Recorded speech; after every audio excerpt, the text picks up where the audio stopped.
Surely there's a couple of great whites just in this bay. We need to get in through the Knysna heads at slack tide. Oh, we're just a couple of miles out from the heads now. It's shallow water going in through here. There's rocks under the water as well and breaking waves, so it can be pretty gnarly. Leaving the city of East London and the wild coast now officially behind us, we set off for a new destination that we have been excited to reach for a very long time, a little lagoon-based town called Knysna. To enter into this harbour, we must pass over a sandbar through potentially breaking waves between two 200-foot high cliffs with rocks either side, and then to make it more challenging, a reef in the middle of the channel. Of course there is. This challenging entrance has proven too difficult for thousands of other vessels over the years, as their remains are littered across the seabed floor. Passing through the heads was rated one of the most difficult harbour entrances in the world, and it is described as that gnarly that insurance companies won't insure your vessel for the trip. With all this information firmly in our head, we still decided to try and enter, as the reward for our efforts will be well worth it. A calm, all-weather, clear water lagoon, and after marina hopping our way around this treacherous coastline, being at anchor in the lagoon sounds like exactly what we need. On our passage to reach the heads at high water, in the early morning hours, with only 30 miles left to go, we had a wind shift from the favourable tailwind out of the east to a strong headwind from the west, and therefore decided to better hide out from the headwind and enter the following morning.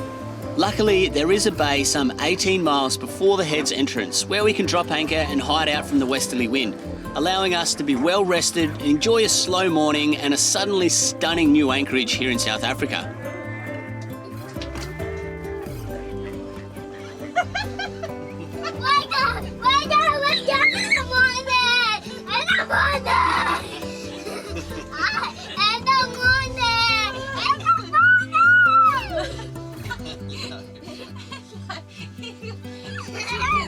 Did you get the memo, Marley? Okay, can you two make me when I'm and your mom in that bed? Come on, everyone, out of bed. Yeah, Marley, up. Go.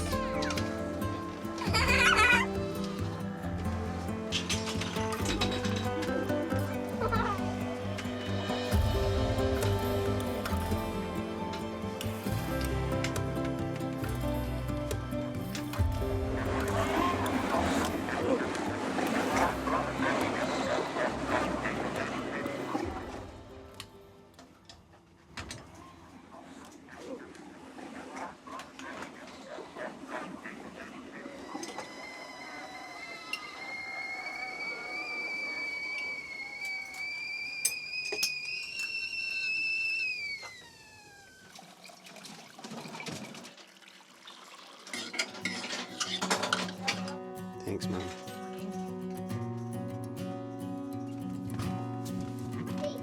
An aeroplane with a cup on the top. Wow. Bye. They love it. It's beautiful. I made it with books. Can you hear them? Hear the seals outside? If only you could smell through the camera. There's nothing like knowing you're next to a seal colony than smelling the seals. When we first got Nanji 2, she was really set up with AC power running throughout the whole boat, which required the generator to then make that AC power. So we did that upgrade with our lithium bank, multi-plus charger inverter, so then we can use those AC outlets without having to run the generator. So we have the solar panels charging our batteries through the inverter, which gives us the AC power. But with the design of Nanji, means the whole aft cabin here, we have no 12-volt outlets. And so there's no way to charge our phones unless I run new wires and put some new sockets in, which I will do one day. But in all the back cabin here, we only have this one AC outlet. And so for us, we use our portable lithium power station here. This is the Delta 3 Plus by EcoFlow. So we have this set up at the back here, plugged into that AC outlet. You can leave it plugged in permanently if you choose to, but because that's always drawing amps from our battery bank, we just plug it in when we're either motoring or in the middle of full sun. So that's how we sort of keep it charged. There is 5 ways of charging it, but that's just how we keep it charged in here because it basically just lives here the entire time. And this is where we have our devices set up for where we can charge everything. Now that we do have AC power and the Multiplus working again, that's how we are able to charge it through here. But we believe in redundancy, and you always need redundancy when it comes to offshore sailing. And that's a big thing about why we have these portable power stations as well. When the Multiplus did pack up back in Madagascar, literally the only AC power we had on board was through our portable power stations. So it was really like, I guess, a lifesaver in a way. There are 5 fast recharging methods, including dual 500-watt solar inputs for a total of 1,000 watts, and with over 4,000 plus charge cycles, that is enough to recharge the unit every day for 10 years. There are 4 AC output sockets on the front, and the Delta 3 Plus has an 1800-watt inverter output, and with EcoFlow's X-Boost technology, a surge capacity of 3,600 watts. With 2 USB-C ports and 2 USB outlets, we can plug in our phones and charge other 12-volt devices. As the unit only weighs 12.5 kilograms, it is light enough to be easily transported and moved around. For us, having a backup for your backup, having the redundancy for if things do fail, because on a boat, things are guaranteed to fail at some point. So for us, having our little portable lithium battery-powered power station, it makes all the difference for us, and it gives us a lot more confidence for when things do go wrong. So head on over to EcoFlow and check it out for yourself. There's a link in the top of the description box down below. Currently there's an end of financial year sale where you can get up to 45% off. So how do you think the Delta 3 Plus can fit into your sailing life? Pretty easy, I reckon. Well, I can still hear those seals and the dinghy hasn't got wet for a while, so let's drop in flubber and go for a fang.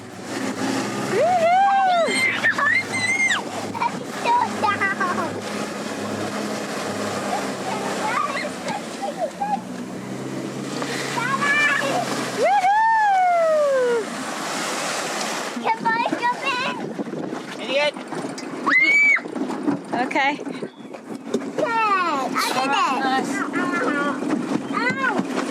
Oh, Nancy girl's looking a bit filthy, you know, when you sit on her the whole time and not look at her from the outside, you don't really know what's going on, but now we've finally got the dinghy in, first time for a long time.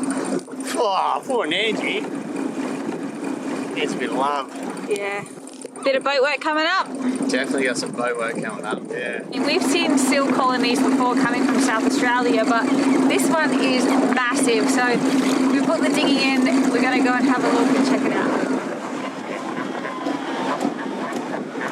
On our approach last night, the guy who we speak to about entering the heads, he said, just anchor up near the seal colony and like in 6 to 8 metres of water. I was like, how am I meant to know where the seal colony is? And then coming in last night, you could smell them and you could hear them. Yeah. And sure enough, when the sun came up today, we're like, yeah, here they are. But after flying the drone, I didn't realise that there was thousands. There are thousands here. Thousands? Thousands, Lula. You see them? See the sea lions? You see them all now? Oh, you can smell them. They stink, don't they? Look at them.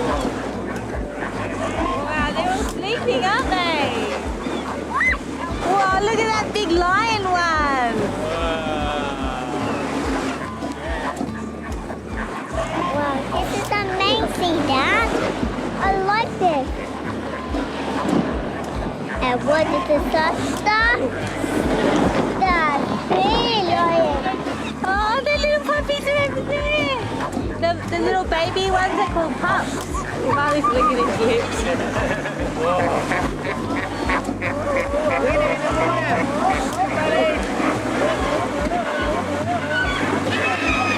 Look at all the bubbles on the rock. I haven't seen so many animals. Oh, there's a fight. Hey! In the water.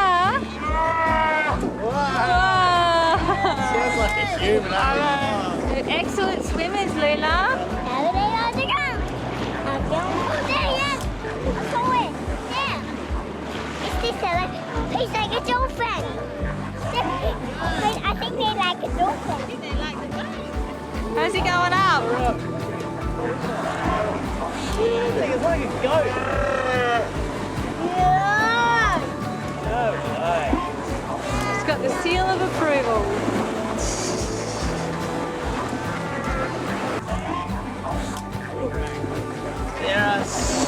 many. African. Wow, man. Oh, big dogs having a crack.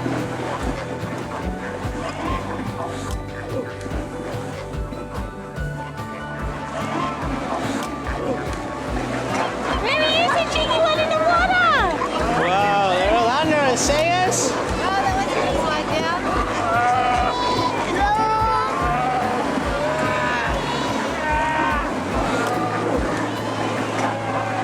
Starting to sting now, Oh, Mum. it's getting pretty stinky now.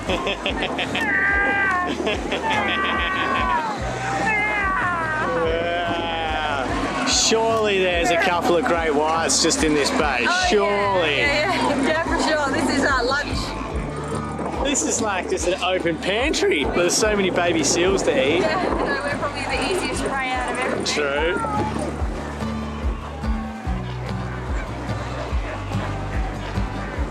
Look at them all.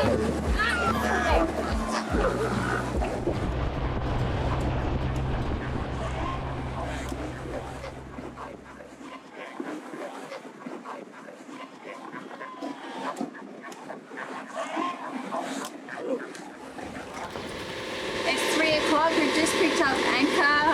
We need to get in through the Knysna heads at slack tide, which is at 6 o'clock this morning, and we have 18 nautical miles to get there. It's a really glassy morning this morning, which is perfect. Yeah, so the Knysna heads are like pretty hectic. I've asked a few other sailors how it was for them getting in through the heads there, and the general consensus is that it's exciting. So whenever you have a seasoned sailor saying something is exciting for them, it's going to be a little bit hairy, so see how it goes, but so far the conditions are going to be awesome, so hopefully it holds out for when we get there. Oh, we're just a couple of miles out from the heads now. Sun's come up. It's got this real gentle breeze off of the land. Sort of like a northwest sort of deal. We had a head sail out this morning to start with that wind off the land, but it's just sort of faded out. It's more just the wind that we're creating. I'm doing 6.5 knots. So we sort of have to just get past the heads and then we're angling back in. We're going to get pretty close to the rocks and some waves, I understand. It's sort of good that we waited till this morning because the groundswell has dropped a lot. It's the smallest that it's been for a couple of days and it's going to be for quite a few days. So timing should be pretty good. Beautiful morning, so we should be sweet. There's some lead markers we need to line up as we're sort of heading in, but it's just getting closer and run with it. It's shallow water going in through here. There's rocks under the water as well and breaking waves, so it can be pretty gnarly. Hopefully we have good conditions. I guess we don't really know until we're in it. It is a pretty calm day, so I think we'll be okay. I think it'll be alright. So this here is the entrance. We're going to go through the heads. We managed to spy the lead markers from a couple of miles out, so we set our course and steadily made our approach. The heads are an intimidating sight from sea. It is easy to understand how so many vessels have done themselves a mischief whilst attempting this entrance in the past. The sheer cliff face with white water crashing on the rocks below, the reef in the channel with breaking waves on it, and a path of clear water hard to see. The closer we get on our approach, the depth of the water jumps suddenly from a comfortable 30 metres to a shallow 4 metre bar crossing. The forecast swell was thankfully small and unnoticeable at sea, but once it left the deeper water and hit the sandbar, the ground swell would stand up, not creating breaking waves, but making lumps of water that appear from nowhere and pass underneath us. If we were in a powerboat and could travel at 20 plus knots, we could then run in the trough between the waves. But that's what makes bar crossings in a sailboat challenging, and the need for skill of reading the ocean and a bit of luck. Sailboats like us are slow, travelling at 6 to 7 knots, and the approaching waves move much faster than we can. If Nanji begins to surf, we're in real danger of losing our rudder control and broaching. Holy moly! They say if you can't smell the barnacles, you can't reach out and touch the box. Not close enough. Once past the reef to starboard, then the rocks close enough to touch on port, we were in a deep water channel again and the protection of the headlands where the swell all but disappears.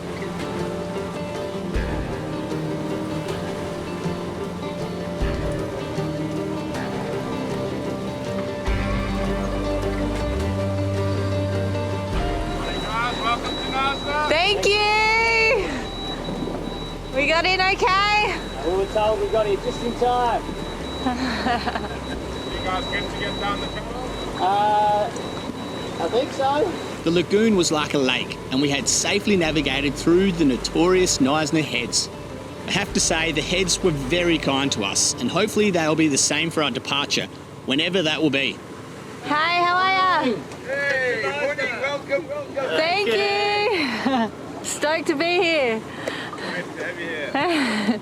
I think we've got a bit of a welcome party here.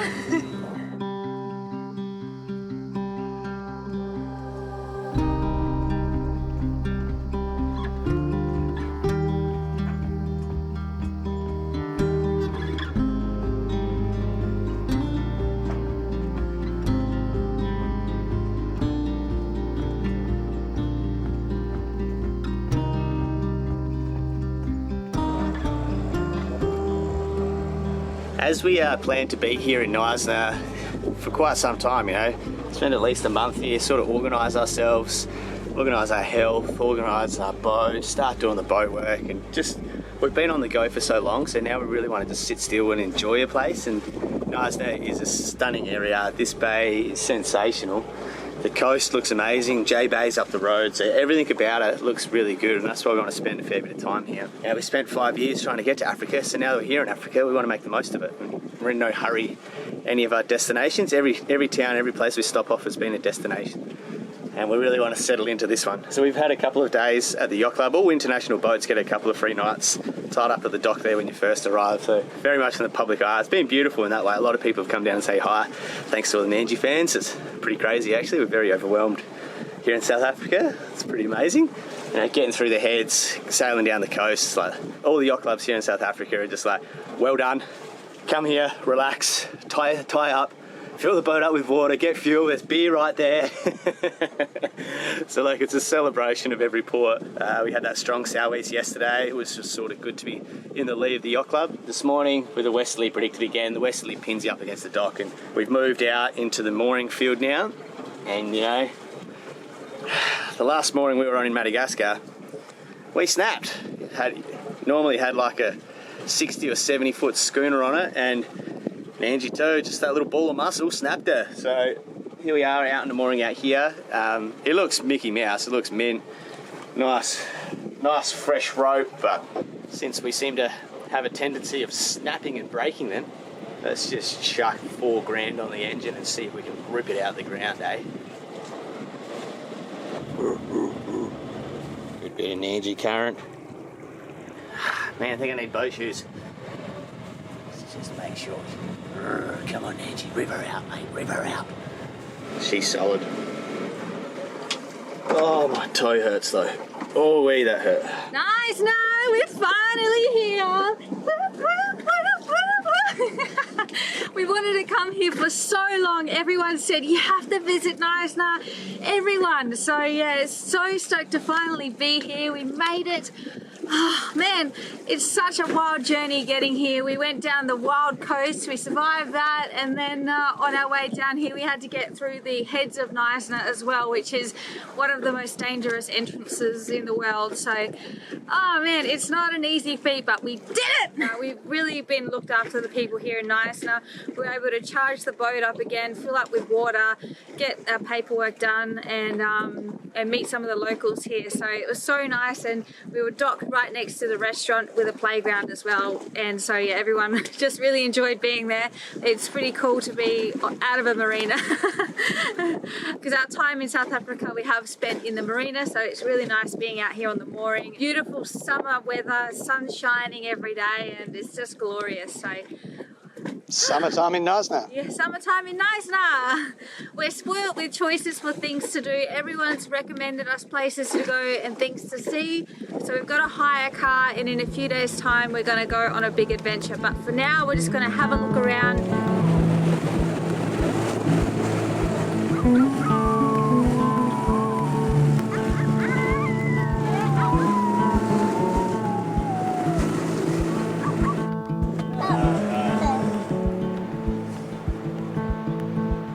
It's funny how the first thing we wanted to do after navigating through the heads was to then drive to the top of the heads and check out the channel from above. From up here, the entrance looks just as intimidating as it did from the sea. Even though the ground swell is still only small compared to South African standards, it was obvious how dangerous this entrance can get. Knysna really is a hidden gem nestled away on the garden route on the south coast of South Africa. The emerald painted hills give way to the clear and reflective lagoon. There are forests all around the town which hold some magical treks for hiking which we're excited to see in the very near future. The Knysna Yacht Club is a fantastic club of friendly, welcoming people. This place is simply stunning and it'll be very hard to take a bad photo here. I think we're going to really enjoy this place and are excited to settle in for a little while and enjoy our new surroundings. Thanks for watching, guys. Please subscribe to the channel if you haven't already and click that notification bell so you know when new Nanji videos are live. We'll see you in the next one.